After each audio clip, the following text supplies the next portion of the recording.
لو عايزة تعملي طعمية بيتي ناجحة ومقرمشة وفاتحة ومش غامقة، ركزي معايا. هتنقعي الفول من بالليل، هتغيري المية مرة أو مرتين، صفي الفول كويس قوي قوي قوي من المية. هتجهزي الخضرة وكل تفاصيل الخضرة مكتوبة تحت الفيديو، قريها كويس قوي.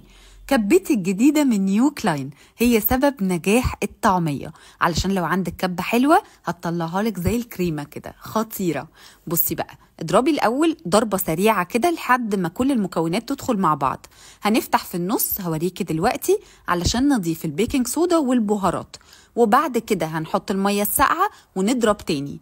بصي بقى، سبب كبير جدا يخلي كبة نيو كلاين مميزة وهي ال3 سكاكين اللي هتشوفيهم دلوقتي.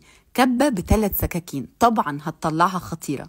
جهزي بقى الكزبرة والسمسم علشان هنشكل الطعمية، تقدري تعمليها بالمعلقة أو بإيديكي عادي، ونقلي في زيت غزير وسخن في الواك بتاعة نيو كلاين.